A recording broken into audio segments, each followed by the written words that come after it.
Hello and welcome, I'm SimUK, and it is my goal to provide to you the most honest, fact-based critical reviews on YouTube. If you find this review helpful, then please hit that like button, subscribe, and help to support the channel by donating via the links below. Thank you so much, and enjoy the review.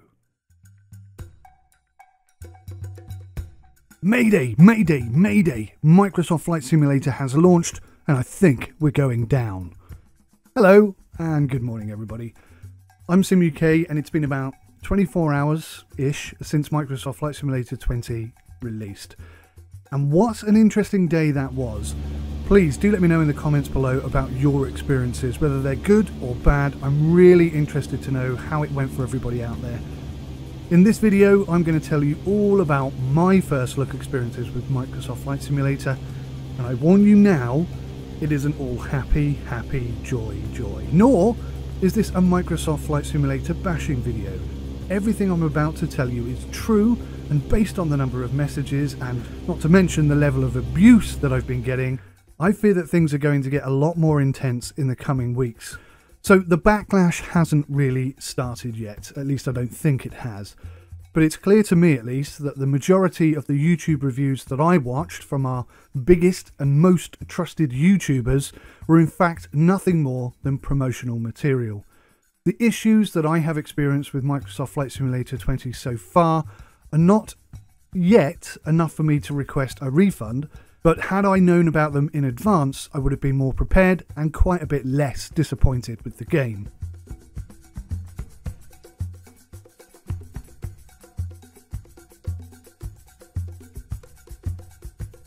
So, on midnight on the 18th, I tried to log into Steam and start my download, but as expected, the homepage for Microsoft Flight Simulator didn't even open.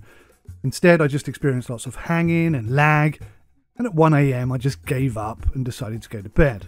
Best thing I did, I think, because when I woke up in the morning, I discovered mixed reviews on Steam, which is something I really wasn't expecting. So I started reading the reviews, and I discovered that lots of people were experiencing crashes. This is whilst they're trying to install and even after installation. More worryingly than that, some people who had purchased the premium edition on Steam were not getting their premium DLC content. And the most concerning thing of all for me was that the download, which was just over 90 gig, was coming directly from the Microsoft Store, and it was taking longer than 2 hours in the majority of cases. And Steam were counting that as in-game time. Now the issue there is that Steam only allows you to return something if you have played it for less than 2 hours. Now they might give some opportunities for people to complain about this and claim a refund if necessary, but if you remember back to No Man's Sky, they eventually said, look, no more refunds are allowed. So it was a pretty dicey start. I decided to download my own version from Steam and see if I was experiencing the same issues that people were complaining about. Lo and behold, I was. I had crashes, they were in abundance during installation, and my playtime, I noticed, was increasing whilst I was trying to download the game from the Microsoft Store. So before I'd even got into the game, I would have already exceeded my 2-hour limit. Now the problem with that, if you think about it, is if I go to Steam and I say, hey look, it took me 2 hours to download the game, I've only played it for 2 hours after that, I want a refund. Now as far as they're concerned, it's 4 hours that I've been playing the games. So yeah, sure, they might say, yeah, we understand the situation, no problem, here's your refund. But what about people who take an awful lot longer? Because I've got a pretty good download speed. What about people who are taking 6 to 8 hours to download their game? What about them? They're going to get 10 hours of game time. So I could be dishonest and I could have downloaded it in 2 hours and played it for 8 hours and then asked for a refund. And I think Steam would probably have had to have said, right, from this point on, no more refunds. And that would be unfair on somebody at some point. So immediately I tried to warn people about the potential issues for those of you who had bought Microsoft Flight Simulator Premium via Steam. And I also stressed the point that purchasing through Steam now appeared to offer absolutely no benefits whatsoever. Because if you bought on Steam to avoid having to go through the Microsoft Store, well, sad news, you're still going through the Microsoft Store. So you've gained nothing by buying on Steam. And then, for me at least, the backlash started. Steam and Microsoft sympathizers jumped onto my message. I only seem to get abuse from people who didn't experience any issues. I kind of see this as the classic, it didn't happen to me, so you're lying kind of attitude. I really hate these people because they're very narrow-minded, very self-centered, and just basically stupid. Now, not all of them are stupid. Don't think I'm calling everybody stupid. Some of them I could have a conversation with and explain my point and suggest that I haven't even played the game yet, so I'm not bashing the game. I'm just warning people, hey, if you bought this game on Steam, watch out, there are some issues. I got some message that were telling me how unfair I was being for having created a community post trying to warn people about the issues, and that refunds might not be valid because of the download time issue. What a nasty bloke I am, hey. Then, the abuse started rolling in from my head tracking tutorial. If you haven't seen that, I made a tutorial. I promised ages ago I'd make one. And I put a head tracking tutorial up so that anyone who was trying to use head tracking in Microsoft Flight Simulator would be able to set their head tracking up perfectly and get a really decent head tracking experience. I'm taking it down at the end of today, so if you haven't watched it, go watch it. If you want to download it, keep it as reference or whatever. But I'm getting so much abuse on that one video that I'm just going to drop it down. It's ridiculous. Honestly, I've banned more people from my channel because of that one video in one day than I have had to ban people in the last year. I just wish that a ban meant that those people could never even see my channel again. It really frustrates me. I think if I ban somebody from my channel, they shouldn't be able to see my channel anymore. Anything, nothing. The amount of people who have complained about that tutorial, I suspect a percentage of them, it might be a small percentage, will actually come back and use that to help them out. And I would much rather they don't get to do that because I don't think they deserve it. The abuse that they've given me, I shouldn't be allowed to see that video ever again. But hey, it's YouTube. So, whilst all of this crap was going on, I had managed to accumulate enough play time on Steam that they allowed me to leave a review. So I did. I left the exact same warning that I had posted on my YouTube community page. Guess what? You guessed it. Steam deleted that review. If you want to see exactly what I said, then just look at my community page because what's written there is what I copied and pasted into Steam. So I don't really see what their problem is. Well, I do, because it makes them look bad, which is fine because they were bad. I decided I was going to request a refund. I moved some savings I had into my business account and I bought Microsoft Flight Simulator on the Microsoft Store. That's the second time I've done that because I initially cancelled that and swapped over to Steam. That was a terrible choice. So I've now cancelled my Steam and gone back to Microsoft Store. The reviews over on the Microsoft Store, there's a lot less of them, but again, they're very mixed. There's a lot of people who are understandably pretty annoyed that their game that cost them £109 is not working at all well for them, especially as they've been led to believe that everything about Microsoft Flight Simulator was near perfection, next-gen stuff, and sadly, it really isn't. It's far from perfect at this point. Some might even say that there are areas of the game that feel like they're still in early access. My download took all day. After numerous irregular disconnects, despite still having internet connection, hanging, and even crashes, I did eventually manage to get Microsoft Flight Simulator installed onto two PCs. That's one high-end PC and one mid-range PC, which I had running on Ultra HD 4K. That's like 4000 by 2000, something odd. To be honest, my wife was at work on release day, so I wasn't even going to get to play it throughout the day anyway, and in many ways that kind of helped me to avoid many of the stresses and problems that a lot of you guys probably experienced. It turns out that it was something to do with email addresses. If your Microsoft Store email address differed in any way from your Steam email address, then that's when you might suffer the issue where your premium DLC did not install. No such issues on the Microsoft Store. So although I don't particularly like the Microsoft Store, just don't like the look or the feel or the way that it works, I'm glad at this point that I made the switch, and I'm much happier already over on the Microsoft Store than I was with the Steam installation. So, with the day of installation finally over, my wife had come back home from work. The kids were in bed, so I jumped on Microsoft Flight Simulator about 10:30 at night for the very first time. And how do you think it went? How did it go for you? Please do let me know in the comments section. I'm really genuinely interested. If it went swimmingly for you and your controller plugged in and worked perfectly first time, great. If you had no problems with head tracking and everything was wonderful, great. If you had a bloody awful time and you found bugs and issues everywhere you went, I'm sorry, but I'm in the same boat as you. It really didn't go very well for me at all. If you've already seen my SciTech rig video, then you know that my primary intention was to get that up and running. Microsoft Flight Simulator did recognise most of my equipment, my yoke, my second throttle quadrant and my rudder pedals. In fact, overall I think I tried about 7 devices on Microsoft Flight Simulator and it recognised pretty much all of them, but I'll discuss that in more detail in a moment. I haven't yet managed to get my radio panel, my switch panel, my autopilot panel, and none of that is currently working in Microsoft Flight Simulator, but I have read on numerous forums that some people have had it working, so there's still hope, but it certainly isn't a painless experience. Key binding on Microsoft Flight Simulator works, but my word is it poorly done. In comparison, X-Plane 11 is an absolute dream. I could set 4 or 5 controllers up on X-Plane 11 in the amount of time that it took me to half set up one controller on Microsoft Flight Simulator. It's awful. Basically, the issue is that in Microsoft Flight Simulator, they just list all the available inputs and then you have to kind of play the game, figure out which button is button number 4, or which axis is axis joystick L, axis Y.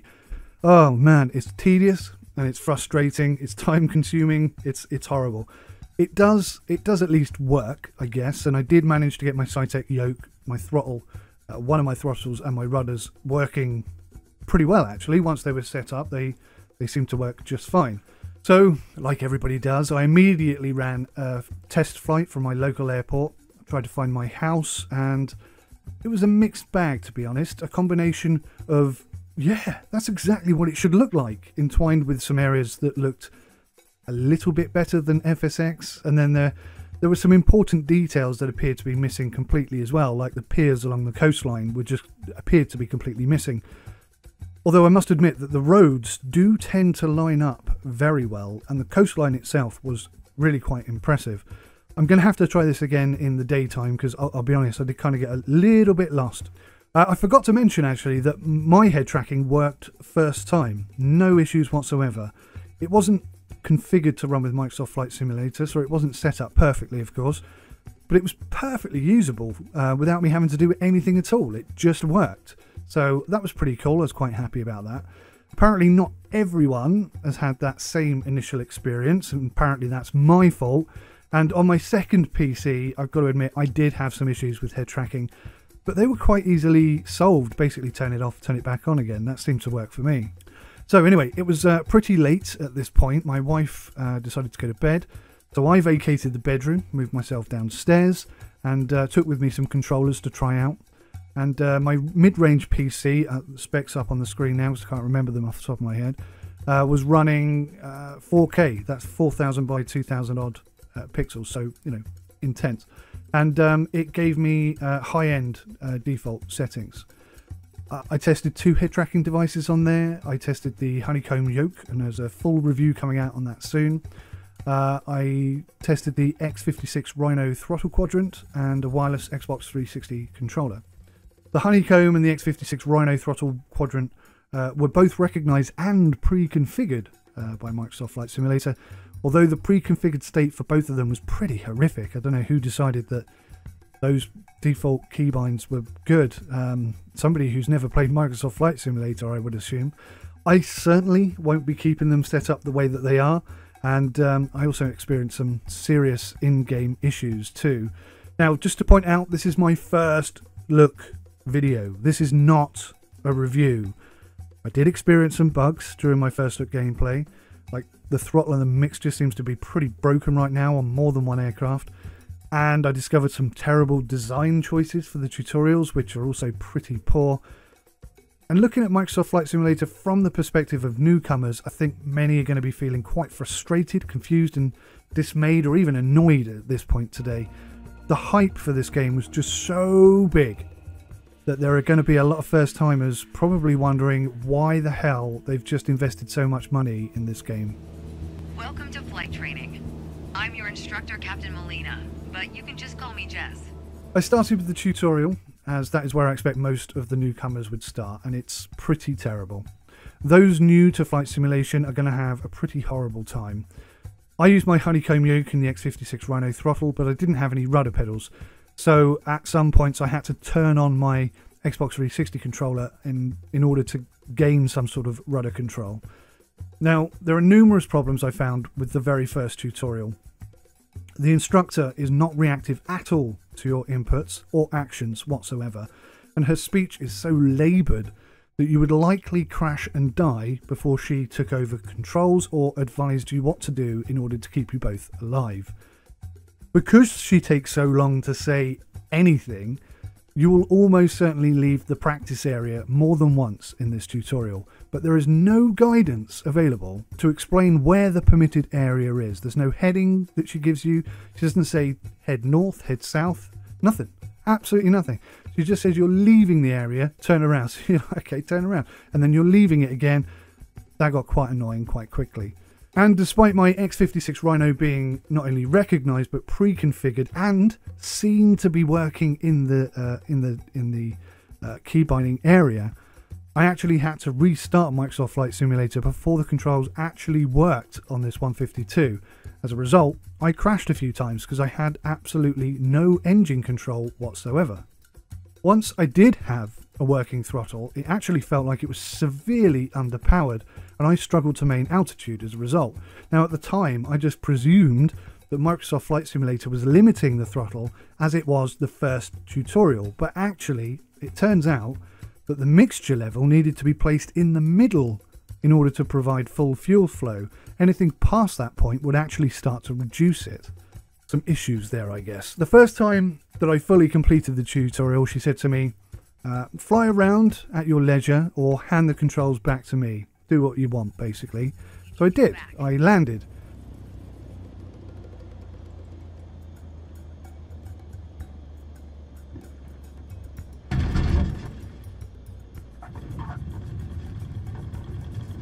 You weren't really supposed to land there. It's well done, don't get me wrong. Just not what was expected. At this point, I think it's probably best if we start the lesson over. And apparently that is enough to cause me to fail the tutorial, which is just stupid. There's no need to fail me. I've completed the mission, completed the tutorial. Everything I do after that is just me messing about. So she says fly around, do what you want. So if you think, oh great, this is my opportunity to fly around and test the plane and see what it's really like, and you accidentally crash into something, you got to do the tutorial again. Just stupid. So anyway, I eventually completed the tutorial, and I've got to say I quite like the feedback that it gives you at the end. Not that comprehensive, but it's nice that you get some sort of feedback. Or it's not really feedback, it's more like a checklist of things that you've achieved. But yeah, I quite liked it anyway. So I decided to leave the tutorials for another time, perhaps when I have my rudders available, because the rudders on the Xbox 360 controller are so violent.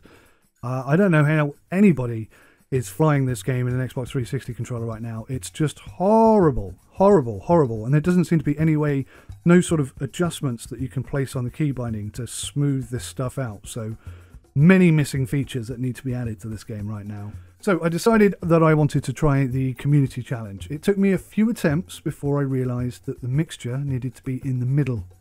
Once I'd figured that out, I could at least make it to the runway, but I was a bit unsure about what I was meant to do. I thought I was meant to stop on the blue marker, but actually I think you're meant to land there. I'm still not 100% sure, if I'm being honest, whether I'm supposed to land on it or land and stop on it. But either way, regardless of that, with no rudders, no brakes, and a pretty messed up throttle and mixture controls, I actually managed to land and score myself somewhere in the low thousands. So I was pretty happy with that. I decided to move on to another challenge. Now the jet that I was flying here, I think was a Learjet, I'm not entirely sure. I'm simply not familiar with it at all. So my first few attempts did not go well. Apparently the landing gear was already down when I started. So when I lowered them, that was a mistake, because what I actually did was raise them up. But hey, there you go. Eventually I landed on the runway, and without rudders, Still struggling with the throttle and mixture bugs, and no brakes. I found it really difficult to stop. I thought B on the keyboard was brake, it's not, so I couldn't stop, I couldn't slow down at all. Instead, I decided to see if I could just turn the plane around and park on the blue marker to get maximum points. I thought it might be a bug, but no, that didn't work, sadly. I must say though that I was pretty impressed with my overall score considering the situation and the limitations that I had. But I was a little bit surprised that this Steam keyboard opened up on me, especially as Steam wasn't actually running at the time. It took me a while to figure out how to get that off, I can tell you. So the last thing I decided I wanted to do was to fly through the Grand Canyon. Now I'd done exactly the same thing in X-Plane 11 just a few days ago, and I wanted to get some idea of what was better, what was worse, and if so, how much, if anything at all. And there were bits that were much better, bits that were a bit better, and some bits that just looked a bit worse.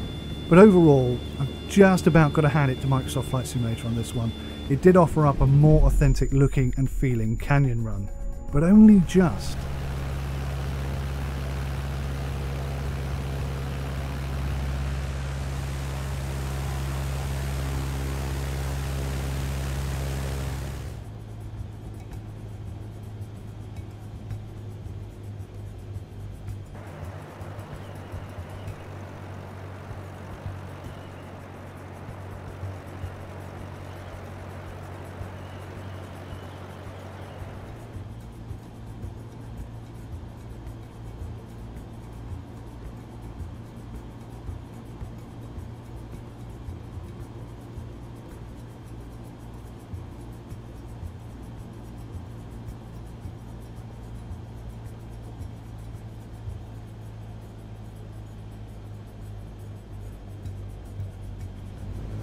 So, my summation then, what are my final thoughts?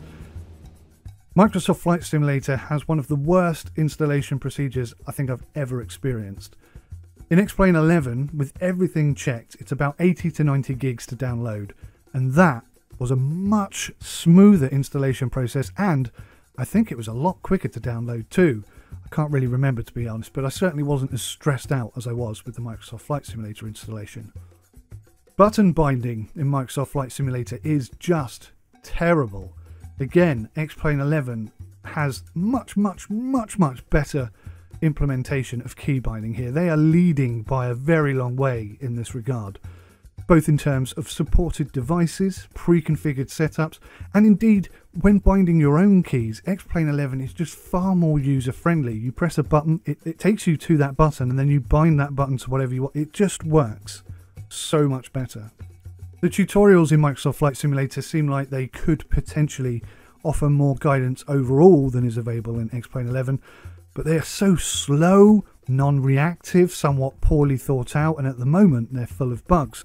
And when I say non-reactive, if she's asking you to do something, you could be pressing the button when the little tab eventually opens in the top right hand corner to tell you what to do, and even though you're doing what it's telling you to do, it doesn't recognize that you're doing it. You have to stop doing it and do it again. Now that would be fine, except it takes about 3 or 4 seconds for her to stop talking before that thing pops up in the top right hand corner. Oh, it's horrible. It's really horrible. I didn't enjoy it at all. The controller bugs seem to be rife in Microsoft Flight Simulator. Obviously the throttle issues, the mixture issues that I mentioned. If you unplug a device mid-game and then plug it back in, Microsoft Flight Simulator will probably crash. All controllers appear to need to be plugged in and turned on and working before you start the game. It doesn't work very well with plug and play at all. And the same applies to head tracking. If yours isn't working, then just turn it on and get it working, and then restart Microsoft Flight Simulator. That seems to be the only way to get it to recognize and work. I do have a tutorial, it's up to date only, which will guide you how to perfectly set up your head tracking. But for some reason, I don't know why, I am getting so much abuse off of that video that I'm actually going to take it down today. So if you want to download it and keep it for your references or whatever, then please do that. I have no problem with that whatsoever. But I'm taking the video down because people are just giving me so much abuse and I really don't want it. Now, it's not all been bad. I know it sounds very bad. It hasn't been great, but it hasn't all been bad. Some of the lighting effects that I saw in this game are sublime. I think quite possibly it's the game's best feature right now. As is a lot of the audio. A lot of the audio I thought was incredibly good. Some really lovely sounds. And the clouds, they look spectacular too. There are certainly areas where this game looks photorealistic, but then there are also quite a lot of areas with poor textures, and they look worse when they're stretched textures, like down in the canyon. And you can find those all over the place as well. The water physics are non-existent, but the animations, the lighting effects, and the overall implementation of water is very impressive. Now, the flight model, which was advertised as being so amazing, I was really hook, line, and sinker when I saw, what is it, like something like 2,000 points on the wings. Oh, I was absolutely smitten by that. In my humble opinion, based on what I've seen so far, which is only a couple of hours, it's pretty poor. And really quite basic. It's like flying on rails. Flying the C-152 was so easy that I actually just left the plane doing donuts and went to make some tea. Now, if I did that in X-Plane 11, I'd be dead before I even reached the kitchen. So I haven't seen enough of this game to make anything like a review. This is just my first look experiences. This is, what, 4 or 5 hours of, well, a whole day of installation and a couple of hours of gameplay. And this game really needs a full-on proper review by somebody who isn't going to cover up the issues and pretend that it's all great. Because we've just been force-fed advertising BS for the last 6 months. And this game clearly has a lot of issues and missing features and areas that it needs to sort out. Now, I've got no doubt that over time these things will get fixed and improved. But will it be better than what we have across the board? In terms of certain landmass areas and the way that the ground physics are, the ground graphics are implemented, then yes, it very well might be at the very top of the stack, especially in terms of performance actually and eye candy. But will it fly realistically? Right now, that's a big no. It doesn't feel good at all. It doesn't feel realistic at all. I've got to say, I was impressed that I was able to run my main system on 1080p Ultra and I was getting 40 to 50 FPS, low flying through busy cities, and I also managed a healthy 40 FPS on my mid-range PC running Ultra HD 4K. That's like 4,000 odd by 2,000 odd pixels, as I've said before. So performance-wise, this is very impressive, but the physics just don't feel right at the moment. I definitely do want to see more, and I definitely do want to do more, but I'm certainly not going to be covering up all of the glaring mistakes, the holes, the bugs, the missing features. This game has a lot of work that it needs to do right now, and nobody seems to be talking about it, which is quite frustrating. I do find it odd, by the way, that landing challenges are considered to be not arcade, but a career which I think would really benefit newcomers to the genre is. I guess I'm just not smart enough to understand the difference.